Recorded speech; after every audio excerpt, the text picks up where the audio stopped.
Central School District Board of Education meeting for December 16, 2013. Can I have a motion to go into executive session for the matters pertaining to the particular history of employment history? So moved. Second. All those in favor? Aye. Good evening. Welcome to the Yorktown Central School District Board of Education meeting for December 16, 2013. Can we please stand for the Pledge of Allegiance and then remain standing for a moment of silence for our armed forces, those in our community who have lost loved ones, especially Josephine Cole, the mother of Tom Cole. I pledge allegiance to the flag of the United States of America and to the republic for which it stands, one nation, under God, indivisible, with liberty and justice for all.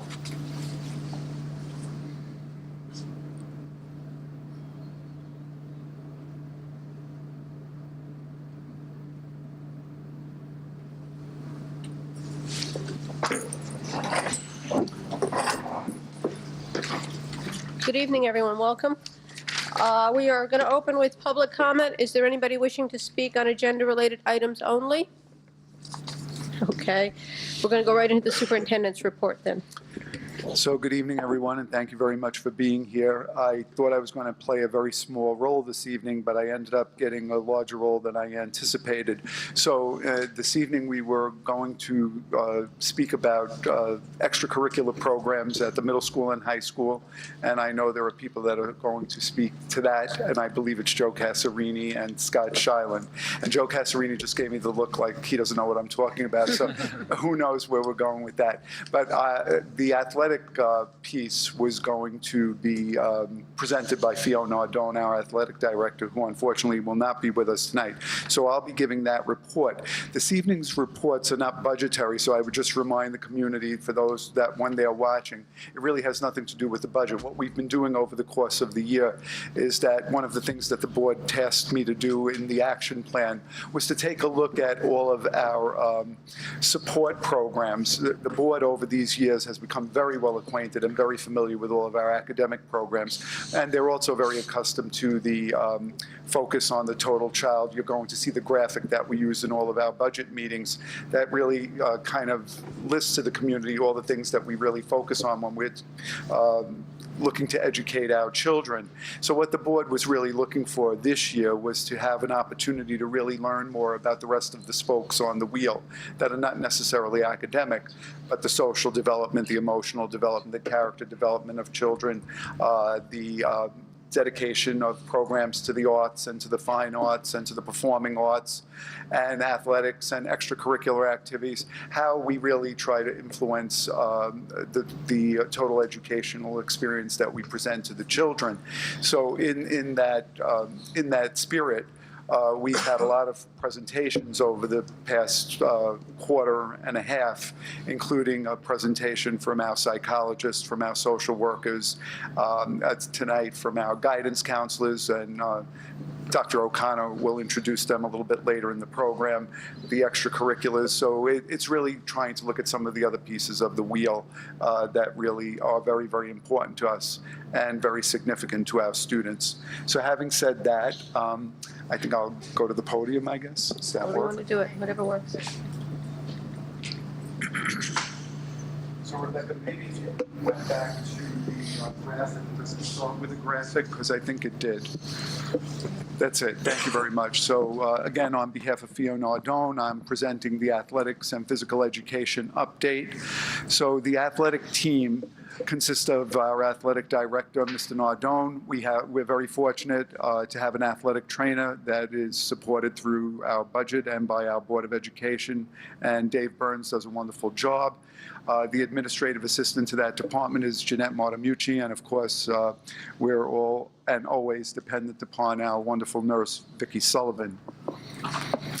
So again, there's the graphic that I was speaking about very briefly. We always use that in our budget presentations, the one that's to my right, where we're looking at the whole child, and right at the top, and probably the most important spoke in the wheel, is the academics. But then as you go around the circle of the wheel, it's social and emotional, and the performing arts and the fine arts, athletics and physical education, clubs and non-athletic teams and organizations, and character development, and that gives the entire educational educational experience that we present for children here.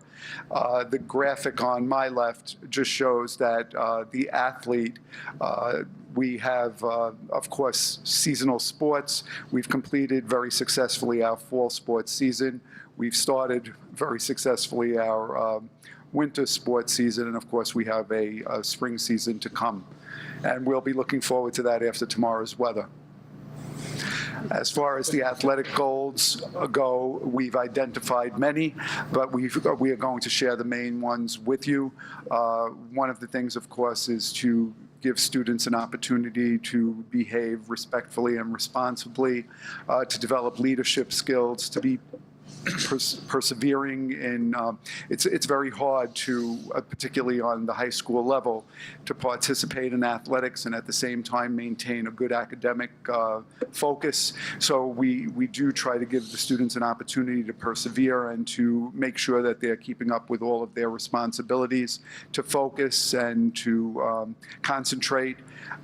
We try to instill in them the ethic of hard work, respect I already mentioned, team building, good sportsmanship, of course, good physical fitness, which goes along with our wellness policy, a competitive spirit, of course, most importantly, knowing the rules of the particular game that they're playing and how to play a good offensive and defensive game. Yorktown High School offers 63 team opportunities over 3 seasons, and we took the opportunity to list those for you. So there are 20 teams that function in the fall and 22 in the winter, 21 in the spring. We have them at different levels, freshman, JV, varsity, and we have, of course, male and female sports. And currently, as I mentioned earlier, we're in the winter season with basketball, ice hockey, cheerleading, wrestling, skiing, swim, track and field, and bowling. Many of our students participate on teams during the fall, and I guess this was last year's statistic. Jeanette certainly wouldn't have been able to conclude this for this year. There were 423 student athletes, 332 in the winter and 421 in the spring. And we believe that probably a third of our students participate on teams. Many students participate in more than one seasonal sport. So although we don't have an exact number, we're certain that at least 35%, if not more, of our students are participating on competitive sports teams. Students are recognized in all seasons for their athletic ability. Last year, we had 31 all-section recipients. We had 104 all-league recipients, and 27 of our teams were scholar athlete teams. Yorktown is also honored during the course of the year when students are recognized regionally by Con Ed in the Golden Dozen competition and by Mount Kisco Honda Awards. Student requirements for participating in the athletic program is they have to, of course, submit a standard physical. They have to go through successful tryouts. Attendance is required at all practices and games. They have to maintain a good athletic standing, and then we would reference you to the academic eligibility policy 5285. They have to demonstrate good character and also good sportsmanship. Athletics and physical education also tries to relate sports and PE to lifetime advocation rather than just a temporary interest. So we do try to promote and instill in our athletes the belief and the ability to maintain and continue with a healthy lifestyle, a strong work ethic, team spirit, how to develop goals and how to self-evaluate their progress toward attaining their goals, good listening skills and the ability to follow directions, and the importance of planning, practice, and persistence. And while I'm no Fiona Ardone, I do thank you for listening to me, and if you have any questions, call Theo. No, I will be happy to try to answer them, but from my seat. Thanks. Does anybody have any questions, or would it be possible maybe to ask Theo to come to another board meeting if we have questions? Would that be Absolutely. better? Because it's hard to put you on the spot for, Sure. okay? Don't you dare put me on the spot. Okay. All right. Yeah, So we'll we be will happy invite to him to do another that. okay. Sure. Thank you. So if we want to move on to, I think it's Joe and Scott who are going to be presenting the clubs, teams, That's fine. non-athletic teams and organizations.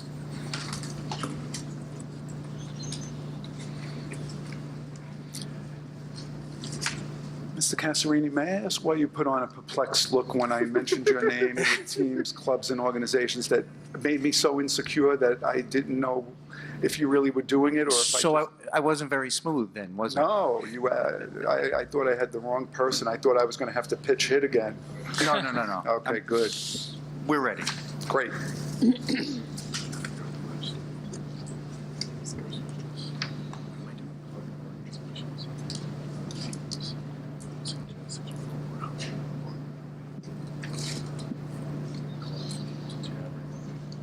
No, you go first. Good evening, everyone. I'm here to talk a little bit about the clubs and co-curricular activities that are running currently and have run also in the past at Strang Middle School. Rebecca, we may just have to go ahead a couple slides, please, to the MES, MS clubs and participants. That would be good. Okay. I think it starts with the Adventure Club. Oh, no, forgive me. That's- That's the high school. that's I'm high sorry, That's not- Rebecca. But it says MES. It's, No, you're fine. You're fine. yeah, academic tribe. What you're seeing in this presentation are some of the clubs that ran last year for the 2012-2013 school year. We've run for the last few years anywhere from 40 to 45 after-school activities. And one of the nicest things about the activities is you have students coming into the middle school, whether they're brand new coming in from the elementary school, or they're currently in 7th or 8th grade, and they have a variety of different activities that they can join. They're not all sports-related activities, and they're for the students who may not have anything going on right when they get home from school, and it's a nice way to spend an hour, playing with, playing chess with their friends or checkers, or possibly going to the art room and creating something. It's just we just have a variety of after-school programs that open up a lot of doors for students to make new friendships, to make really good use of the extra time that they have after school. Sometimes students will even take a leadership role in some of these after-school activities that the teachers offer. And we have, as you can see, a wide variety of those offered during the last year and also this year. So what you see there is some of the clubs, the participants. You can go to the next slide. And those are some of the social, emotional, and character education skills that I just mentioned. So the co-curricular and after-school program at the middle school, I find very successful with instrumental workshops. So those are, just to give you an example, those are 6 brand new activities that are running for this year. And that's kind of it in a nutshell. The only thing I can add to that is that we try at the high school to, maintain participation in these programs by monitoring the participation levels in the different programs. So Mr. DeGennaro meets with the club advisors mid-year and also at the end of the year. And programs with, low interest or low enrollment or no enrollment are, usually phased out in favor of new proposals for programs. Why is the middle school musical listed as a high school club?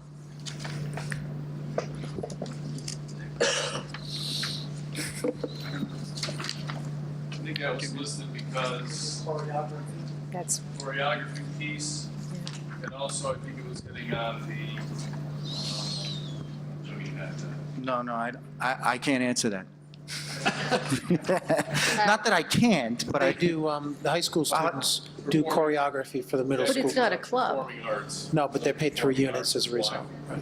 The students are paid 3 units. Okay. Performing arts category. Okay. We got it.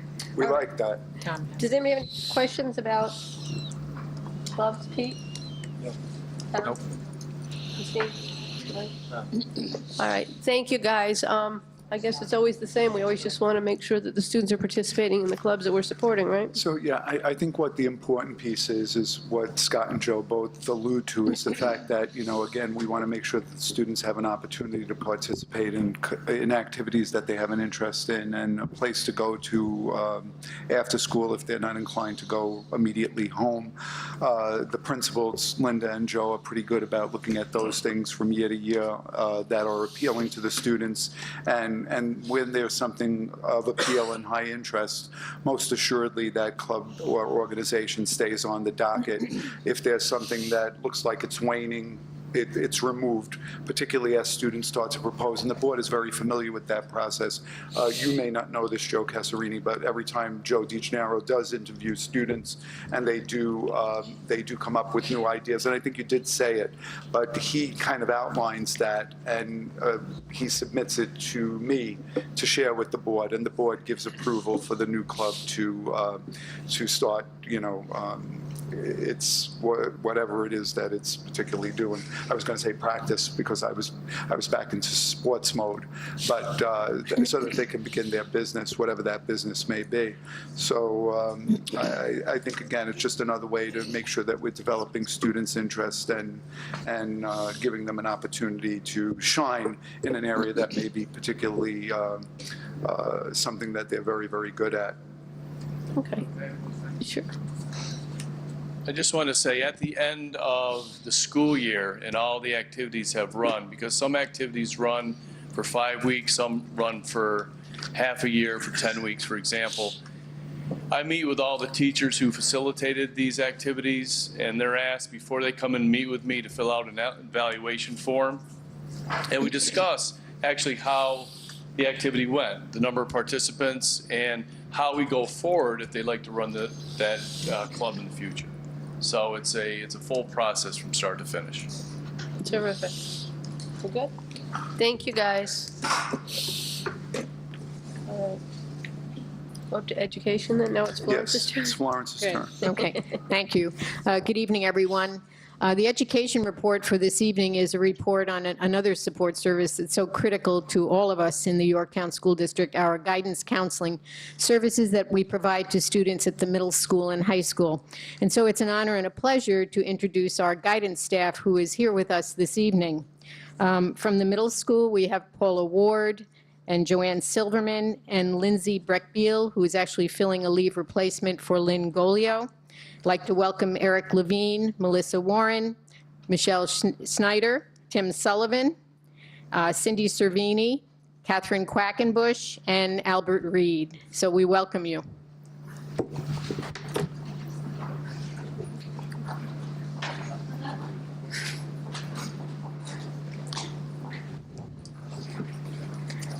While they're assembling, I'd like to recognize Marie Horowitz, who's assistant principal at the middle school, and Linda Grimm and Scott Shiland. Welcome this evening.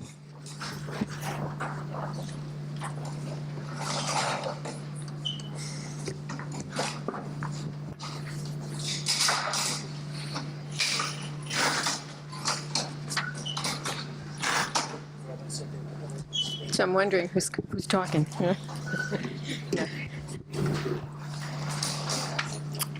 Hi, Thank you. Hi, Cut us Mrs. off guard. Quackenbush. Hi, how are Good you? How are you, evening. Mrs. Quackenbush? Good evening. Thank you all for having us and rescheduling us so promptly after the snow.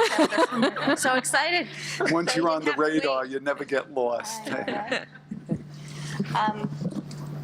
I was going to introduce everyone, but you have introduced everyone. Do you think for presentation's sake, I'd like to just say where everybody is? Sure. Sure. Okay. We have Eric Levine, who shares a job middle school and high school. Paula Ward, 7th grade counselor. Joanne Silverman, 8th grade counselor. Lindsay Breckbeal, who is half counselor, half student assistance counselor, shares the 6th grade with Eric. This is very tricky. Tim Sullivan, Marissa Warren, Cindy Cervini, Michelle Snyder, and myself all have full caseloads at the high school, and Albert Reed is half-time counselor, half-time teacher of chemistry. So we are all here and we are all guidance counselors because I think the one thing we have in common is that we want to help. And I think you've probably all dealt with guidance offices in your personal life as well as perhaps working within the district. And that term help is very, very broad. So in an attempt to fill you in on what it is that we try to do and keep ourselves motivated in the right directions, is we prepared this presentation that will try to give you a good description of how we operate. We can look at the child in 3 different ways. We can look at their academic achievement, probably being number 1 of our priorities. But personal and social development cannot be ignored, and you can't get number 1 without number 2.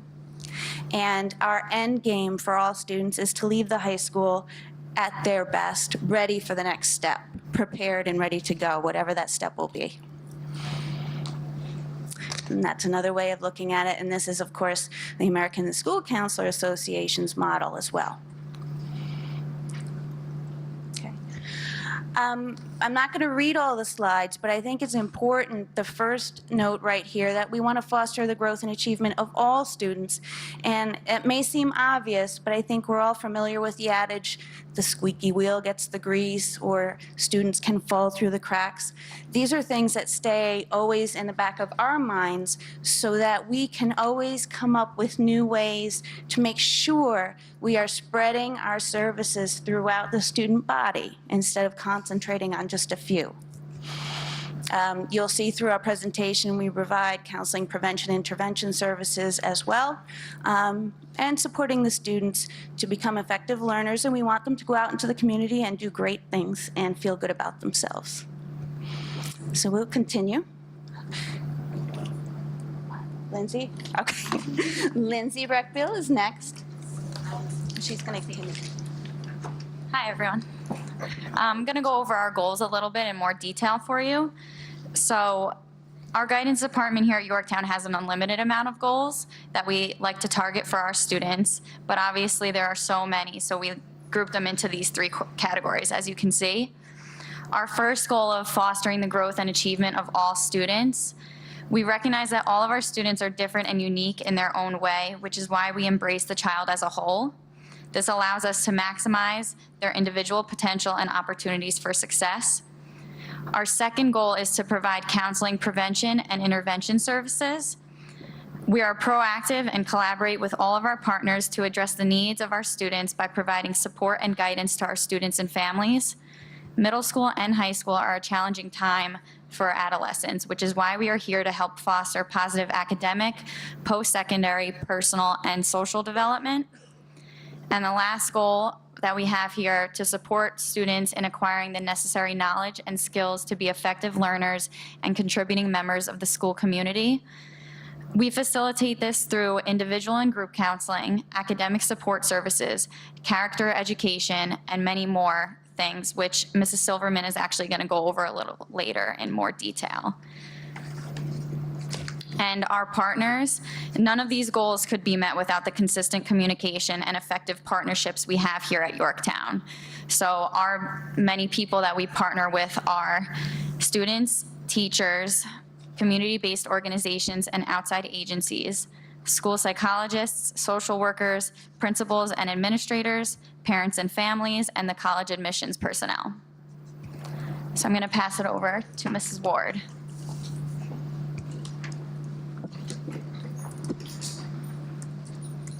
Our focus as school counselors is to always embrace the needs of the whole child. Hence, we take care in assessing who they are and their journey into maturity.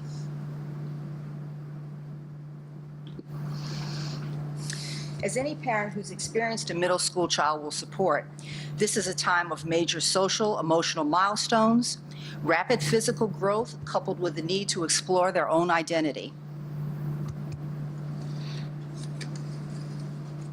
To ease the major transition from elementary to middle school, we provide orientations for both parents and students entering the 6th grade, including students who are brand new to our district at this critical time. We compile extensive information on each child with the assistance of the teachers from Crampon, PPS staff, parents, and it's all with the goal of assuring the best placements possible for our students.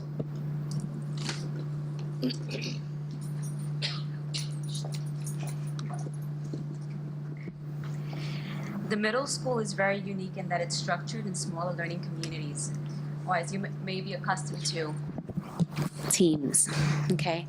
These teams are comprised of our dedicated teachers who share the same group of students throughout the school year. And this structure allows us to embrace the whole child by collaborating with all crucial members in the student's life. As guidance counselors, we have the amazing opportunity to follow our students as they transition to each grade level. We appreciate this opportunity to develop these meaningful relationships with our parents, students, and our colleagues. Understanding and knowing our students' motivation and ability is crucial to establishing a customized, differentiated approach to help them reach their academic potential. This approach is formulated through data that's gathered from students, teachers, and parents. This partnership is a remedy to true academic success. It allows all caring parties to formulate a good plan that is consistent throughout their middle school years. Our school prides itself in our academic services and support. In continuing in the spirit of collaboration, we hold weekly guidance meetings with our teams, our special education teachers, and we discuss students and their progress and implement strategies for students that may be in academic needs. These strategies are known to us as RTI, Response to Intervention. RTI is one of our most successful academic support programs in our school. It is a 3-tier system developed to support students academically while maintaining a least restrictive environment. Our RTI committee is comprised of well-versed educators who are determined to uncover the hidden potential in all of our students. These members, or shall I say partners, include our general education teachers, our special education teachers, our reading and math specialists, our occupational therapists, speech and language therapists, our instructional support team, and our clinical support staff. Some of the levels of intervention include AIS for English and math, behavioral academic contracts for our students, counseling, which may include connecting students to extracurricular activities, time management, and study strategies. Another crucial resource is Strategies for Success. This program helps provide students with organization and academic skills. And ultimately, the most critical resource to the success of these interventions are our parents. They are the key to the ongoing reinforcement outside of our school setting. Personal and social development. We take equal pride in our school's personal and social development programs. These programs are driven by a group of dedicated educators and students who believe in creating a community that is safe, caring, respectful, and accepting of all. We are able to nurture this mission through a variety of venues. First, we begin the customizing monthly character education lessons for each grade level. We begin our school years with classroom meetings that are developed by our PBIS committee, known as Positive Behavior Intervention Services. These lessons focus on our school's conduct guideline, how to be safe, how to be respectful, and how to be responsible to oneself and others in the school community. We then follow with monthly teachings that are developed with our Bully Prevention Committee and students from the BIP Club. The premise of these lessons is to remind students that they possess the individual power to create a community that is kind to all. Our culminating celebratory activity occurs in May, our annual Excellence in Character and Citizenship Recognition Night. This event is co-led with our Student Council, PBIS Committee, our VIP Club. This evening's event is shared with our parents, and it recognizes all students who have made an impact in our school community through their acts of kindness. Another amazing program is a digital literacy and citizenship curriculum led by our very own Mrs. Ward and Dr. Barada, our library's media specialist, and 2 of our health teachers, Mrs. Herbanik and Mrs. Michelle. The purpose of this club is to empower students to think critically, behave safely, and participate responsibly in our digital world. As mentioned before, we especially appreciate following our students from grade to grade. With information gathered from the student, teachers, parents, we have the opportunity to foster their academic potential while first understanding who they are. We are able to address all of our students' personal and social needs through individual and group counseling. Some of these include conflict resolution, which allows us to facilitate sessions where students resolve daily academic, social, and emotional challenges while preparing them with lifelong skills. Our banana splits counseling, which can be administered in group or in individual sessions, and it's geared to provide students with support as they undergo changes in their family structure. Our newcomers group is catered to those students who are new entrants to our district or school, and this group serves as a transitional program that helps students acclimate to their new environment. Social skills counseling focuses on students who may be challenged socially. We help provide them with useful tools that they may later adopt in social settings. As mentioned, we value our partners. One of the biggest partners is Circle of Friends. This wonderful group is facilitated with the help of many caring students who are active members of our VIP club. These unique students volunteer their time and efforts to reach out to those students who may be having difficulties making friends or are new to the school community or may just need someone to sit with during their lunch. It is with pride that I say that this group is true testimony of our character education program and its success in our school community. Our personal and social development is a school-wide initiative that is successfully being implemented through many venues. Our character education program is aligned with a research-based study, the Ovea's Bully Prevention Program, which is facilitated by Ms. Breckbiel. We have the opportunity to present many inspiring assemblies which have been monumental to our personal and social growth. These assemblies include Rachel's Challenge for 6th grade, Rachel's Legacy for 7th grade. The school-wide assemblies are immediately followed by a student-facilitated training, which focuses on reinforcing acts of kindness, acceptance, appreciation, and compassion for all. Michael Fowlin and James Child are additional assets to our program. They are outstanding presenters that have had a positive impact in our school community, and their presentations focus on tolerance and acceptance of diversity. PBIS, Positive Behavior Intervention Services, is also a huge program that is implemented throughout the school and has been the result of one of the most admired contributors to our school community. Its foundation is based on the recognition of positive behavioral approach as it means to address appropriate behavior in our school setting. In DASA, Dignity for All Students Acts training is a training that's provided in the beginning of the school year to all of our staff and our students. The premise of this training is aligned with our Code of Conduct policy. The training is associated with the New York State legislation, which promotes instruction of civility, citizenship, character education, tolerance, and respect for others and dignity. One last school program that focuses on the enhancement of personal and social skills is our Superstar Luncheon, which is celebrated quarterly, and it's co-led with our grade level administrators. This event allows us to take time to acknowledge our students who have been proactive members in our school. Their actions, their dedication, and achievement to their studies and peers is exemplary and admired by the entire school community.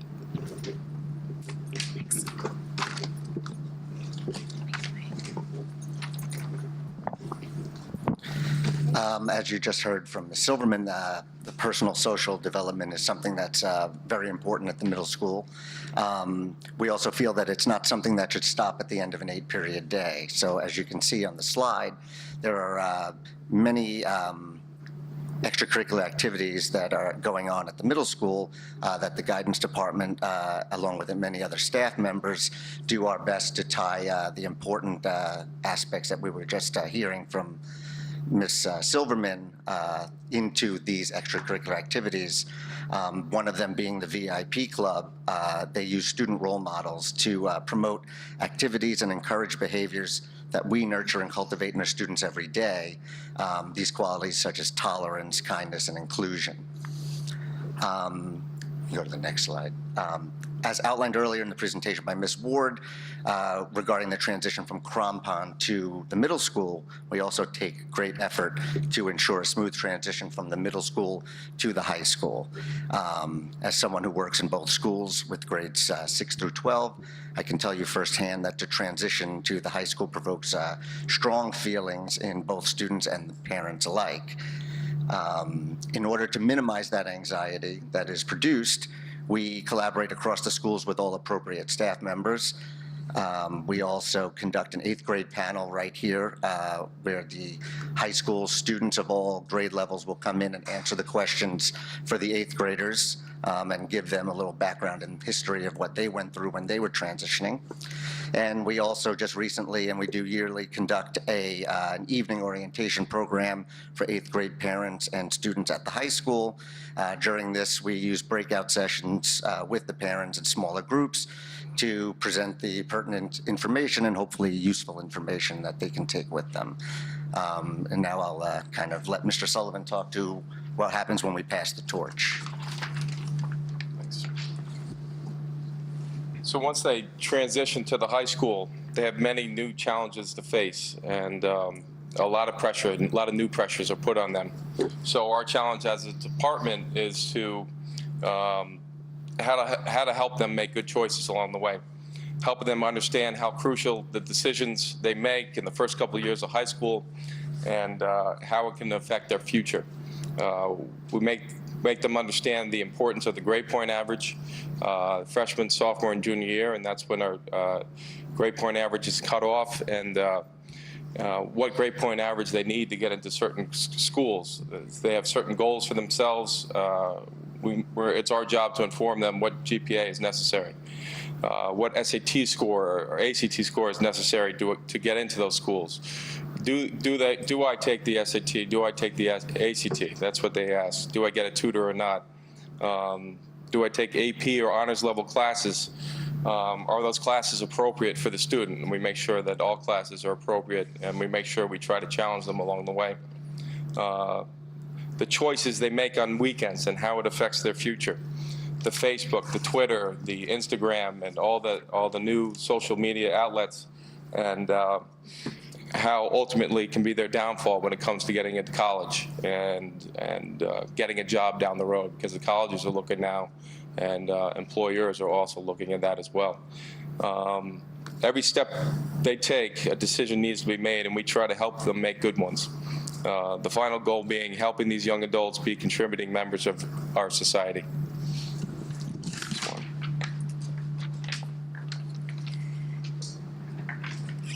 A big piece of our job is focusing in on personal and social development of our students, and there's a variety of goals that we focus on, including promoting school success and college readiness, helping students to positively impact our climate in the building and having a positive climate in the building, and encourage positive motivation, self-esteem, decision-making, and interpersonal relationships amongst our students. And there are a variety of interventions that we use in order to meet those goals. The first being PBIS, which, as you all know, is a district-wide initiative that really focuses in on positive behavior and really rewarding our students who are making good decisions. We do a lot with conflict resolution. Oftentimes there are peer issues, peer-to-peer, student-to-student. We work a lot with our students, helping them to figure out good ways to resolve issues they might be having with friends, sometimes with parents, things like that. We do a lot, unfortunately, with crisis intervention. We are very fortunate. I'll speak for the high school. We have a great team. We all work together collaboratively when a crisis does ensue. We work with the support staff in the building, including the school psychologists, the social workers, our building leadership team, and we all work together to resolve those crises as quickly as possible. We also do a lot with social skills building. We facilitate positive social interaction between students, so students and students, students and their parents, sometimes students and teachers. We're really there to facilitate those relationships and to be a liaison to help our students learn the skills they need to be productive citizens down the road. We do a lot of individual and group counseling. That's ongoing. It goes on from 9th grade all the way until 12th grade. Again, character education, anti-bullying, and tolerance, all of which are district-wide initiatives, and we all support those as well. And then we collaborate tremendously with parents and outside agencies. So, we try to do as much as we can within the building, obviously letting parents know what's going on and then making referrals outside if necessary.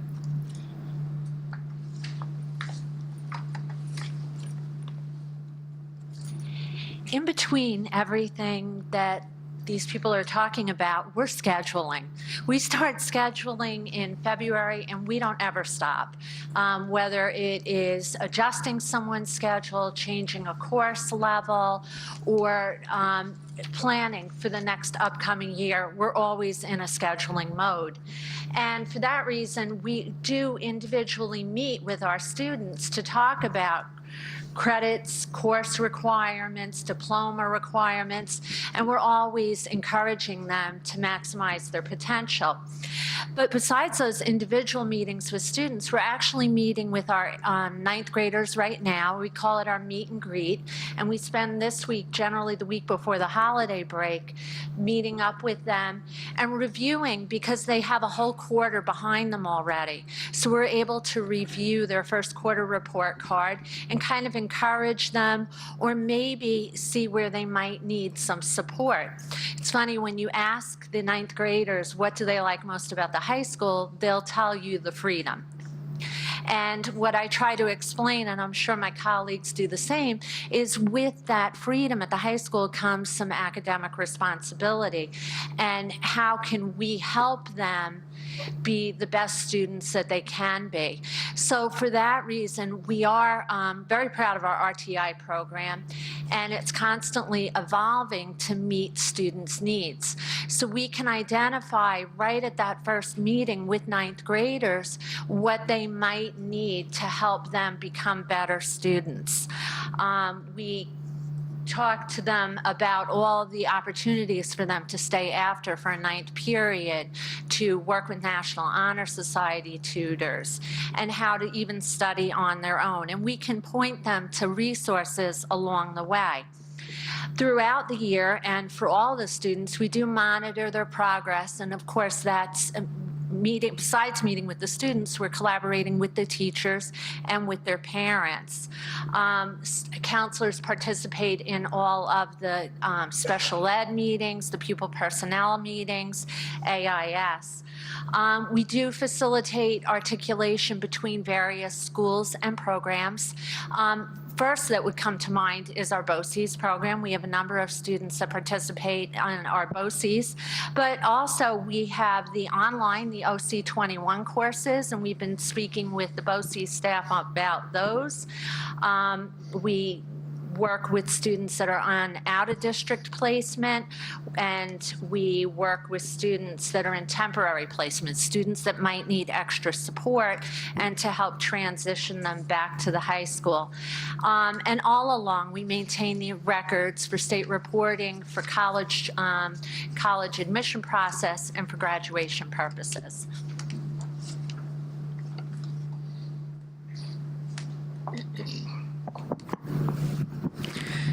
As you can see from that cartoon, we spend a lot of energy when our children are young trying to get them to be independent and go off to their first day of school. And then we have our doubts when it's really time for them to be independent and go off to their first year of college or whatever their post-secondary plans are. And as counselors, we're very aware of that. And we know that every family handles this differently and has different interests and desires when it comes to their post-secondary planning, both parents and their children.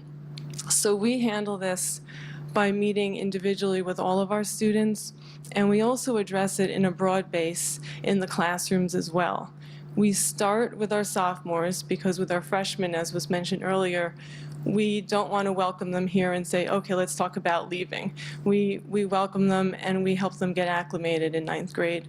But by 10th grade, we feel they're ready to start exploring careers. So we go into all of the 10th grade health classes, and we speak with them about exploring different career options, and we use Naviance, which is a great tool, to look at different careers that are out there and to fill out a questionnaire.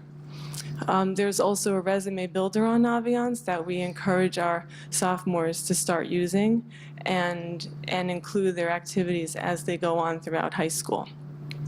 At the same time, we visit our junior classrooms and we start the process of discussing post-secondary planning, which for many students is college, and for others, if they have other plans, we discuss those with them as well individually.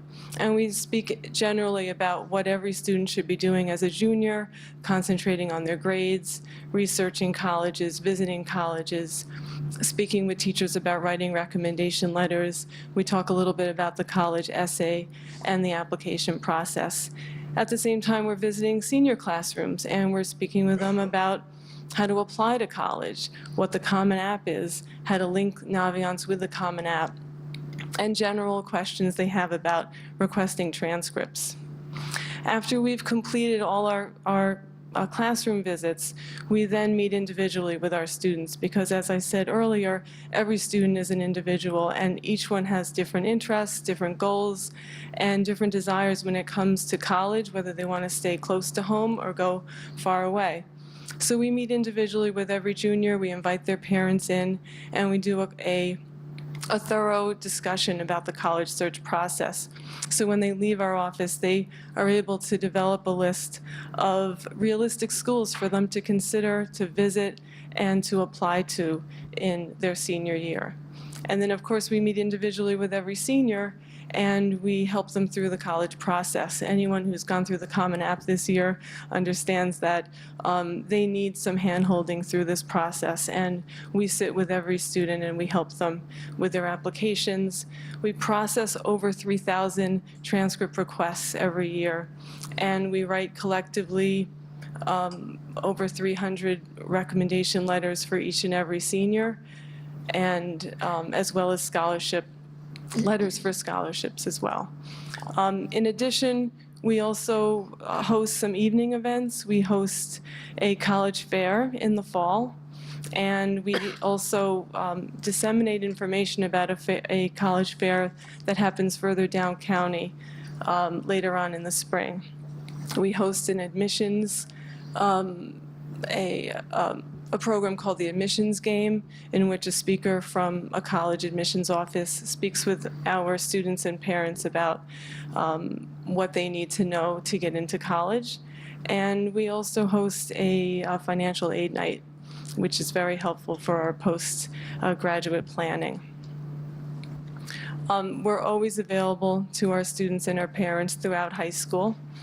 And that's basically about it. Thank you. Thanks.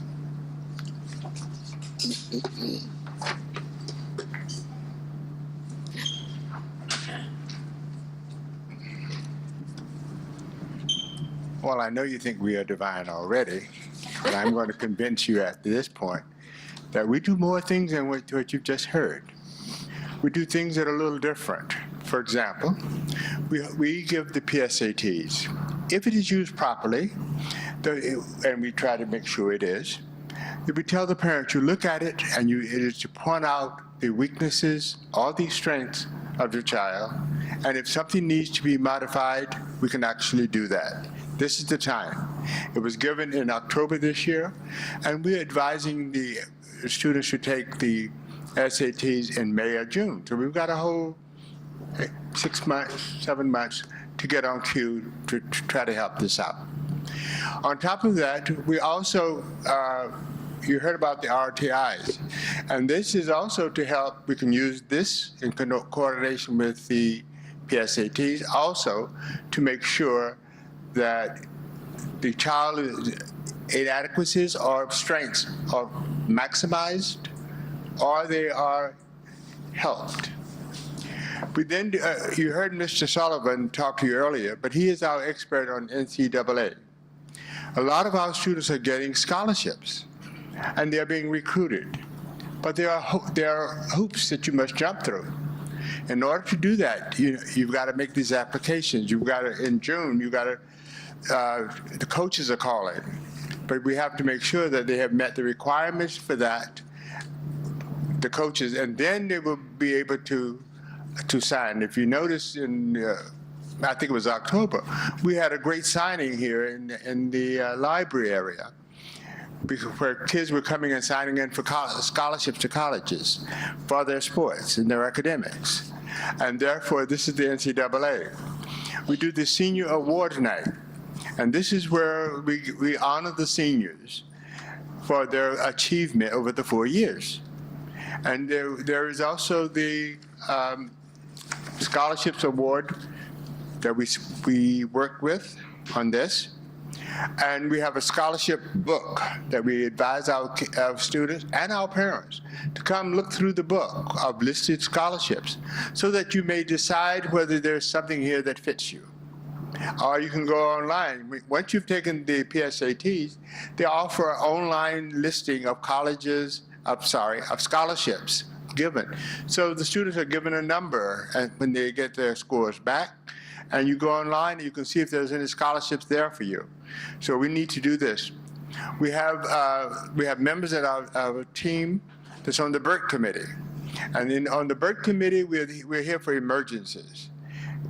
So they are to help in case of students that are not mobile, we help.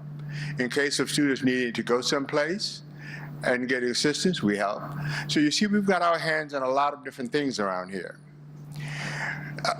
We have members of our department is also the treasurer of the school student activity program. So she's able to monitor what the activities are going on, how much activity is going on, and also to offer help. We have the eligible athlete comes in, and we need to look at them like in their freshman, sophomore, junior years. Because they says, I'm going to go play for Syracuse. Fine, if you want to go play for Syracuse. But first, you've got to start doing some activity. You've got to watch your grades. There is a scale that the NCAA looks at as to what your scores are, and then how much your SAT scores are, your GPAs, where the coaches can offer you any money. We have to talk through that for them. The SATs are given at our school, and we have to coordinate that. Now, we look at the SAT students who have disabilities. That usually means that we have to give the test in the school day. And some students, who, according to their disabilities, will be given 2 days to take the test. This cannot be done on a Saturday. And so we have to organize this. We have to make sure that all the accommodations that this child is entitled to, that he gets it. At the end of the school year, to celebrate their successful completion, we have Senior Day. And this is the time they can come together. Now, this is the last time they would be together as a class. Therefore, they have their yearbooks they can sign.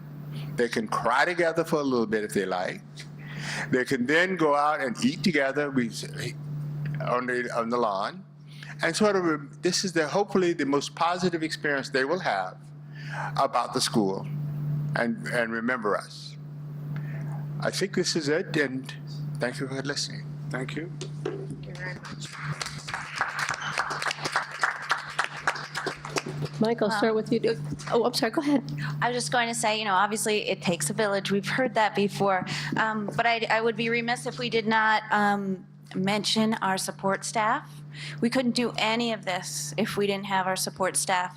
I know we have Darlene Sklavanos and Monica Darcy at the middle school, and Maria Manganelli and Lori Schumacher at the high school. It's crazy when they can't be with us, and they are there helping the students along just as much as we are.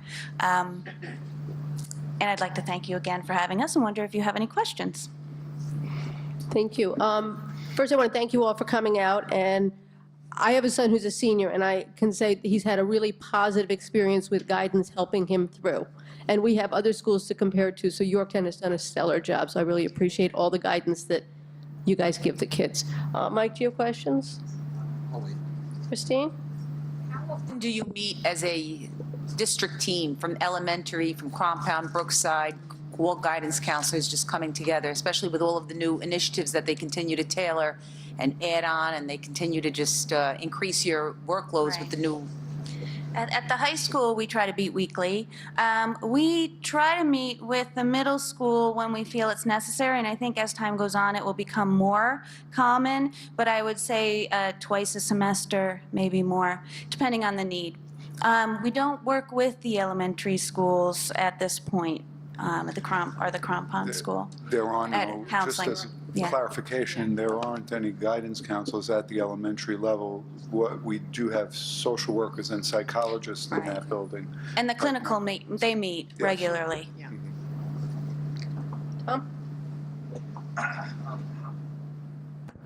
How often, once the kids are in high school, are they required to meet with the guidance counselors? If so, how often, or how does that get organized? For ninth graders, we do invite every student in with an appointment. We mail the letter home. We mail a letter home to invite every student once a year for their scheduling appointment. So if a student had an aversion to the guidance office, they could probably get away with seeing us once a year. It rarely ever happens that way. Okay, thank you. Pete? I've had 3 children come through the system, and their experience at middle school to high school has been nothing but positive. Great job, and it was a very good presentation. Thank you. Great. Well, I hope you heard that we act like as a team, like a team, and we're collaborators with so many different people in the building. And thank you. Thank you so much. Ralph, did you have anything? I have a question. Going back to that graphic, if you don't mind, Marie, do you have it in front of you? It's the second one from the American School Counselor Association. I loved that little cartoon you showed. That was great. Yeah, I was thinking of myself when I saw that. Sometimes pushing myself in the door and sometimes pushing myself out the door. So, yes, that's the one. I wondered if you see a change in the percentage of your time that's spent in those areas, because clearly, I guess what you would be looking at is hopefully you're able to balance the different things that you're doing. But I wonder if you're seeing any change in the amount of time that you're spending in any one area. I think it is very fluid. I think our job is cyclical as well. Right now, we're spending a lot of time on the college process, and that's what the Difficulties Common App has put forth. And students are overwhelmed with the details of how to apply. So that has been constant this year. There have been some years and there have been some caseloads that I know I've had, that I'm sure we've all had, where the personal social becomes huge. And I think sometimes it's catchy. You know, you may have a class or a group that becomes more needy than another group. I'm having a good year this year, though. Good for you, Kathy. Better knock on wood. How is social media affecting the personal social? Is that something that you're seeing? Oh, yeah. Yeah, that and the Dignity Act, and I think the fact that the school is now responsible for things that happen outside of the school, if it will impact the school. I think at the middle school and the high school, and I don't want to speak for the middle school, at the middle school we do a lot of coaching, I think, on how you've made a poor decision, you really have to understand, you need to move forward, and this is going to catch up with you. In the high school, we let it catch up with them a little, and there are more consequences. I think we're treating them more like adults because they are getting ready for the real world. So students may get a warning, and then they will have a consequence if they are bullying, if they are threatening. So I think as the students get older, the consequences get more dire, but definitely more common. And Lindsay had mentioned, you know, it was easy for us, certainly it's easy for me, and easy for the board to follow the fact that, you know, Albert teaches and also does some guidance, and Eric is in both buildings. And so those were the kinds of things that I think were very easy to follow. But Lindsay spoke a little bit about her role, or someone spoke to it, forgive me, it may not have been you, Lindsay, as student assistance counselor. So would you just like to tell the board what that means exactly? Basically, they've had the position here at Mildred E. Strang Middle School for, I think Mrs. Murdoch did it originally, and then they had Lauren Simon the last few years, and I just started about a month ago. So I'm contracted through Student Assistance of Westchester as our bully prevention counselor coordinator. So I work with all 6th, 7th, and 8th graders, as well as our staff, our parents, to really minimize the conflicts that go on between students. And of course, I know it was mentioned to do with social media and things like that. And I think that's one of the biggest things that comes into play, what's gone on the weekend, whether it be on Facebook, Instagram, Twitter, there's so many different things that I haven't even heard of. So it's shocking to me still. But basically right now, I'm facilitating a lot of the programs that we have, which have already been in place the last few years. So we just did Rachel's Challenge in November, and we're following up with that with the 6th and 7th graders in our classroom meetings once a month. And we're doing different lesson plans with the 6th and 7th grade based on Rachel's Challenge. And then 8th grade, we had, I believe it was Joanne mentioned Michael Fallon, and he's coming in January. So we're prepping our 8th graders to see that presentation, and then we're gonna follow up with that afterwards. Thank you. You're welcome. And I'm sorry. Just a comment, in Yorktown, 95% of our students go on to some form of post-secondary education, so you can imagine how critical all of your roles are, and we truly appreciate that. So thank you for all you do. I enjoyed the presentation immensely too, and I wanted to say I was glad to see that you created a hub also. We're all into wheels, and thank you for sharing your wheel, because I think really the wheel could be spoken to in so many ways of how, I often think of all the different people that become part of. Sometimes they're part of the hub and sometimes they're the spoke. So, I think, for example, of library media specialists, the library is always the hub of the school, and there are many people, and counselors really are also the hub of the school, as you've described so, adequately, more than adequately, so excellently. All the different lives and how you touch them in many different ways, and how you really are, forced more and more to become part of the whole school program. And I was so glad to hear somebody speak to, and forgive me, I may have been you, Cindy, the RTI program on the high school level, because again, while it certainly has made its way around the country in the elementary schools, I think we're kind of unique that on the high school level, we're looking at responding to students in a way that makes courses make sense to them, and we intervene more quickly than waiting for them to fail or not do well. I'm really pleased with that. So thank you. Great. It's great. Thank you. So as a board, we're really grateful for everything you do with as parents, because we all had kids in various stages. Some are graduated, some are going through the system. We really, truly appreciate all that you have done, too. So thank you very much. Okay, we're up to board action items. So first, we have the minutes. Okay, can I have a motion to approve the minutes of the November 4th, 2013 meeting? So moved. Second. All those in favor? All opposed? Management response, resolved upon the recommendation of the Board of Education, the board accepts the corrective action management response letter to the 2012-13 external audit report. So moved. Discussion. I just had one comment on the corrective action letter. There's a plan in place to work on the cash receipts, but there's no report required or anything to know how we're going to know that it's actually being done. We're actually trying to implement that so that you will get not just a report at the end of the year, but reports on a regular basis about fundraising in particular, how much is raised and so forth. So Okay. we're working Thank on it currently. Perfect, thank you. All those in favor? Aye. Opposed? Treasurer's report, a motion to approve the treasurer's report for November 2013. So moved. Second. All those in favor? Aye. Aye. Opposed? Extra classroom activity, resolved upon recommendation of Superintendent of Schools, the Board of Education accepts the extra classroom activity report for November 2013. So moved. Second. All those in favor?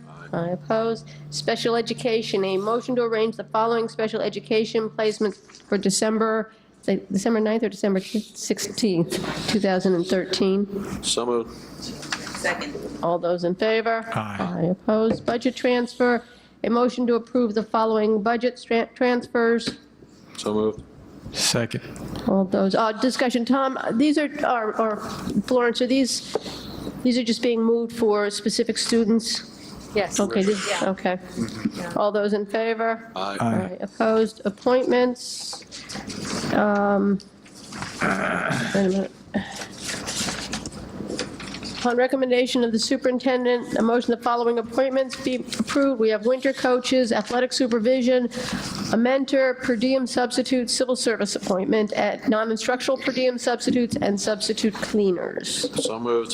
Second. All those in favor? Aye. Opposed?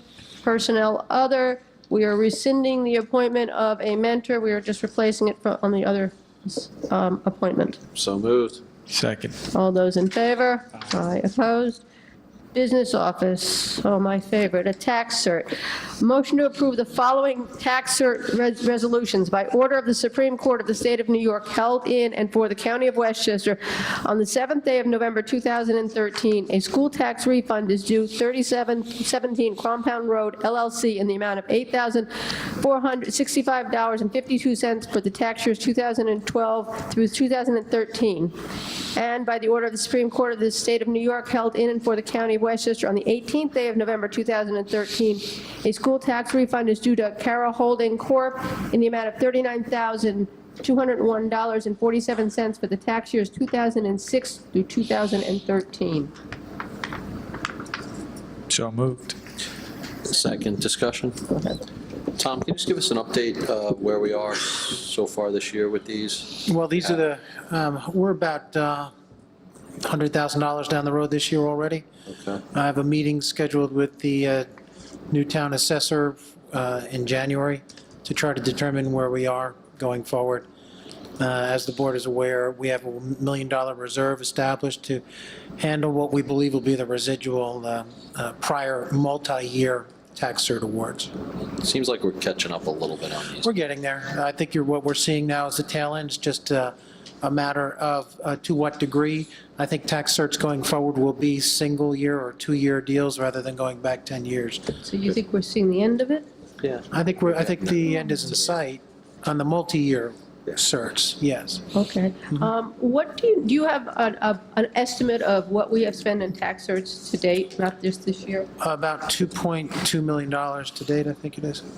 And just so the community knows, that just means that $2.2 million has just been spread over everybody to Right. pick it up. It doesn't go away. That's correct. Okay. All those in favor? Aye. Opposed?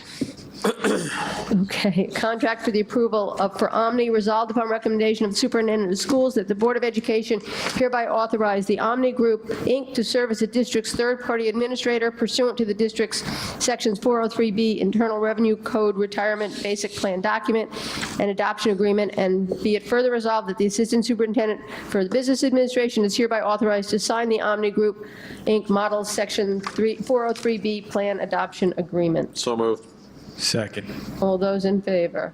Aye. Opposed? We're up to gifts, grants, and donations. A motion to accept with gratitude the following gifts, grants, and donations.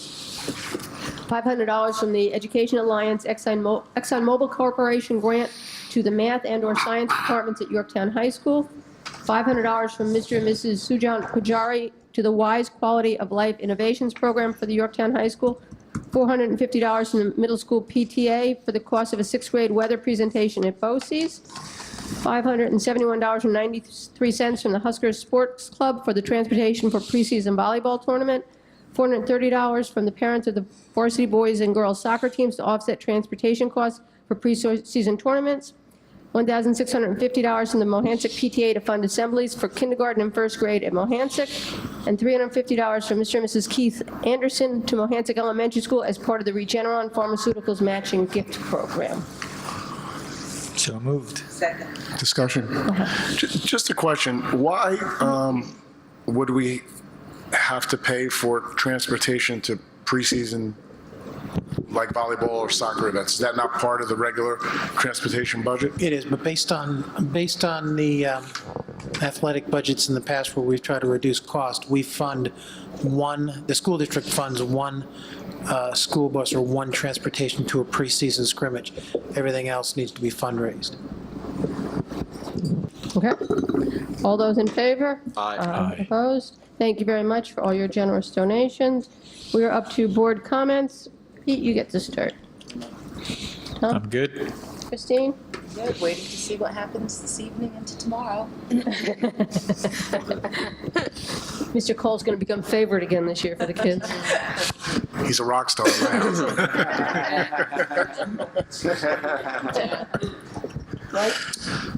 Actually, a question, Tom. How far along are we in the budget process, and when do we think we need to convene the fiscal advisory committee? We're substantially along the timeline. We've met with Ralph and Florence with all of the principals to date, the director of facilities, director of special education. So we've done our own internal interviews. I'd say about 85% of them are complete. We have the labor projections that were completed today based on the final collective bargaining agreements. We'll be in a very good position by the end of this week to know where we are. So anytime you want to get together in January would be fine, because it'd be an opportunity to discuss, in the context of a number of things that are going to be in the budget, use of reserves that we had talked about previously for mitigating tax rate impact, and talk about year-end estimates. All right, perfect. So I'll send out a response email to the committee, any other people involved. We'll get a date together early January. If anybody on the board has any specific topics they want discussed, just get them to me in an email or give me a call and let me know. I have one from Jackie already that we'll go over, but otherwise. Would it be the right time to start to discuss what we're learning in the full-day kindergarten exploration, so that you can be brought up to speed and perhaps report out to the full board on a regular basis? Is that a... Yeah, I have a few comments. Thank you, actually. You segued in for me. I do have a few comments about it just tonight, because I think it's something I'd like to say something about at each board meeting. So just as an update, I have developed a PowerPoint presentation regarding what we've done so far in terms of the study of the feasibility of a full-day kindergarten program for our school district in September. I have visited all of our schools and have presented that PowerPoint presentation to our faculty. The staff was invited as well, and staff members did take an opportunity to attend. Many did. We are in touch with Dr. Paul Seversky, who is doing the demographic study. Tom and Dennis and the principals have given him a lot of information. He's turned that around pretty quickly and is going to come to visit all of our buildings. We also have received from the Zogby survey analytics company a copy of the survey that they would like to use in Yorktown. We've reviewed that with our committee. We have a committee of about 14 or 15 people. They've given back some interesting feedback on 2 or 3 of the items, and we're going to get in touch with Zogby this week before we go out on break. I am going to be in contact with Lisa Olney to ask if she would gather the PTA for a meeting so that I can share that presentation with them as well. Certainly, I'll be sending it to the board. I skipped right over that, but I will send it to the board for their review. And then it will go up onto the website. And then I think we have to discuss when we're going to meet with the community. I would think, in my own mind, we can do one of 2 things, and I guess I would ask the board to consider that. I can present to them our initial report, or we can wait for the Zogby information, the Seversky report, and the budget process to kind of move along, and then just have them gathered once and, present the entire report. Right now, it's really all the preliminary pieces that I'm kind of describing to you that I can just easily put up on the website and not trouble people to come out more than once. Or if the board thinks that's not troublesome, we can just do it in 2 parts. And maybe that's something I would just ask you to think about. You don't have to answer me today. Okay, should we, just want to poll everybody and we can get back to Ralph what we said? Or you want to discuss it now? I'd like to wait for some of the data to come back from the Sixth Grade. Before we want to discuss whether it goes public or not? Yes. Okay. What are we trying to Do you want a decide? preliminary meeting and then a second meeting with the community, or one big meeting, but it'd be further along in the budget process? But we're also going to get different pieces of information from different reports. I'd prefer to have all the information before we go too much discussion. See, my only concern with that is, first of all, we had talked about having it early on because we wanted to make sure the community was on board. If you had a preliminary meeting and then a second larger meeting when all the information was gathered, at least the community is part of the process. But if whatever the board wants, my just thought is you need to keep them understanding it. But it's whatever you guys want, you know. If I have the meeting, maybe what we can do, if this solves that, what you're describing, I would reach out to Lisa Olney and ask her to, schedule a meeting with the PTSA. We could present it to the officers, and then we can present it once to the entire PTSA at one of the buildings.